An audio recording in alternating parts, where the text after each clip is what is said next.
Next couple of drills, you're going to add the ball to it. You're going to notice the horizontal position with the ball as well as the vertical position. Take a look at some of these drills and make sure you use them as much as you can in your practices. The first thing we all learn about dribbling the ball, swimming with the ball with your head up or head down. Try your best not to have your arms touch the ball. Your arms are only a safety guard for the ball. If the ball, you end up losing it one way or the other, your arms are now going to push it back in front of you. The most successful way of moving as quick as possible through the water is allowing the ball to sit right in front of your wake that you're creating in front of your head. It's extremely important that you learn to do this at the fastest rate possible. If you're just cruising through this at a 60 or 70% rate, when it comes to game time, you possibly could be losing the ball because you're not used to moving the ball at 100% rate like you should be in a game. So a change left and right drill with the ball. Look how the player is moving the ball underneath the water. He's not putting his hand on top of the ball, he's grabbing the ball from underneath and maneuvering it to the opposite side. Now he's able to do this with his leg strength, with his breaststroke kick, as well as his opposite hand is pulling his body, his upper torso, in the direction he wishes to go. The other great thing about this is every time he changes directions, notice he has a strong breaststroke kick to force him in the new direction he's going. Something for those advanced players that can grip the ball. Go ahead and do this drill by gripping the ball, swimming from your left and right. Another thing that we struggle as players is picking the ball up at a young age. Here you'll see our offhand pickup. Our offhand pickup is a player who's driving 4 or 5 hard strokes, going from his offhand, his left hand to his right hand, and elevating from the horizontal position to the vertical position. This is a great drill to work on either in passing drills or in shooting drills.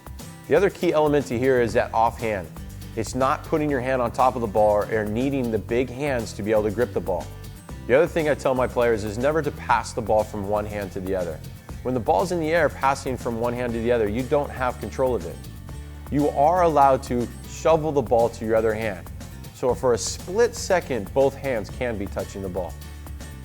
So this is our swim to vertical drill. Going from a counterattack position of swimming the ball in our front court, moving the ball up the court, to straight to a vertical when you need to make a pass up lane or down the pool for an open man. Here you'll see a lot of white water from his arms and his legs, pushing him as fast as possible, as well as when he goes to the vertical, his leading leg, for a right-hander, his left leg is going up underneath his left shoulder, which is giving him the great foundation to go as high as possible. Notice this player, how high he gets up. You can actually see his rib cage get out of the water. The vertical to swim drill. Here you are seeing a player in a faking position or a vertical passing position. The player goes from this position to a swimming position. Now what's crucial here is the breaststroke kick that gets him generated in that right direction. It's crucial that your legs come up into you. That allows you to have the most maximal strength from your breaststroke kick. Again, notice the work rate of these players. If you're doing a drill at 100%, you can transform that into the game and be ready to perform at the highest level. This is a great drill that we learned back in Europe is reach free with your pop in the ball. So reach free pop. Every time your hand releases from the ball, do your best to put a backspin on the ball so the ball comes back to your other hand. This is a great drill to work on all with ball control as well as position control in the water. You'll see in the underwater cameras that the arm that is taking the stroke is working simultaneously with the breaststroke kick. This is giving the player great power and energy to move forward through the drill. Here you see a reach-free pass drill. This is the player doing the same thing that he was doing with the pop drill, but now he's passing to himself. Make sure that you're taking a freestyle stroke. Don't just keep both hands out in front and you're just doing your legs. This is actually you're pulling with the water with that breaststroke kick and catching the ball out in front. Keeping that ball live, keeping it moving. You ready to get tricky? Now try passing to yourself in the back of your hand. Doing the exact same drill as the passing drill, but now you're passing to yourself in the back hand. The best way to do this is to push your knuckles down. That way you create a cup on the back of your hand. Again, in these reach-free drills, your energy is coming from your legs, your breaststroke kick. Make sure you're utilizing that. This is a fun way to put a little bit of ball work in with a leg set. Here you have the reach back pass. You're doing the backstroke with the leg beater kick, same motion with the one stroke of the arm, and your legs are working simultaneously together. At the same time, you're passing the ball back and forth to each hand. It's very important that you don't throw the ball too high and lose control. Stay in control and keep the ball at a short distance. That way you can maintain full body control as you're moving through the water. The triple threat position, or the tripod position, is when the ball is up to to pass, to shoot, at any moment. Notice the great foundation of the body here. You'll see the player moving in a 360 to be able to see at all different angles. His leading hand is way out in front of him as far as possible with a nice sculling motion. The sculling is actually allowing him to get maybe a half or an inch, even not much higher. If you notice his leg position, one leg is directly underneath him, his other leg is slightly up and pushing him forward. This is going to be the power behind the shot. In that underwater camera, you'll really see all three limbs separated and balanced in the water. None of them are too close together. This is allowing him to have great balance if he needs to move at any split second. What I try to tell my players in that leading shoulder, if you can create a little air pocket between your shoulder or your armpit and the water, you have reached your max potential in height. In the arm position, the elbow, we really focus on getting it above the ear. Anytime you drop your elbow below the ear, you're putting a lot of strain on your shoulder.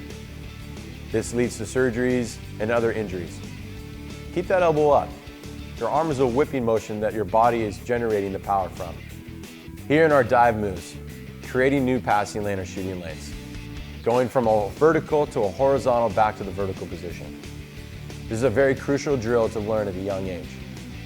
We practice this every single day in our university practices.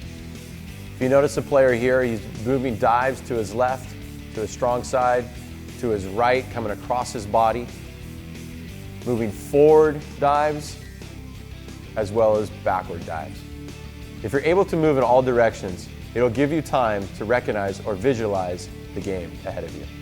Here you'll notice the leading hand. His offhand is leading him in the direction of everywhere he's going. It initiates the foundation for his body to catch up. If he doesn't have that hand there, he'll fall flat, and he won't be able to surface himself in the vertical. That hand is extremely important for the success of getting the full max potential of your height. Dives to throwdowns.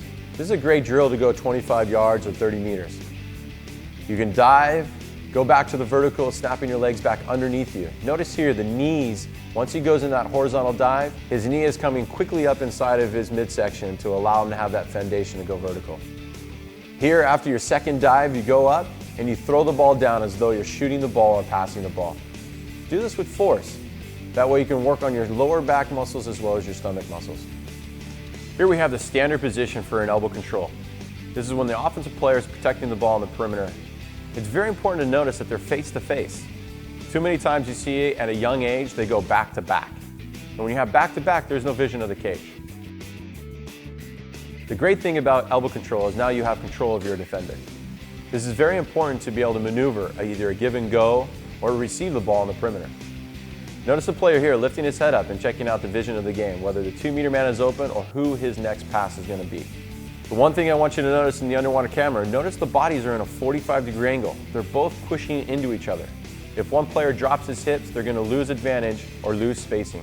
The offensive player is doing a great job here. He is keeping the ball the furthest distance away from the defender. This allows the offensive player to react if the defensive player jumps with a big breaststroke kick towards him. So here you see also, besides the elbow control, you can also put your forearm into the chest. Now you're allowed to do this as long as the elbow is underneath the water. As soon as it rises above the water, you may be called for an offensive. Here you see the offensive player throwing a stiff arm, keeping his arm extended and pushing on top of the guy's shoulder. This is clearly an offensive foul. You must have a bent arm or elbow control. Stay away from the stiff arm. This is absolutely the wrong way to protect the ball on the perimeter. Notice the offensive player's back is to the defense. He has no vision of the game, and when he does try to turn around and look, he loses ground because he goes into the vertical. The other thing is the defense now has the same exact reach, if not just a little bit less than the offensive player, which allows more 50-50 balls. Keep the ball as far away as possible from the defensive player. To conclude our fundamental drills and basics, passing, movements in the water, I want you guys to really recognize how much we've been moving on our drills. Never are we stagnant or standing in the vertical all at one time in the drills. If you can create movement in every drill that you do, you're going to be one more step ahead to elevating your game to the next level.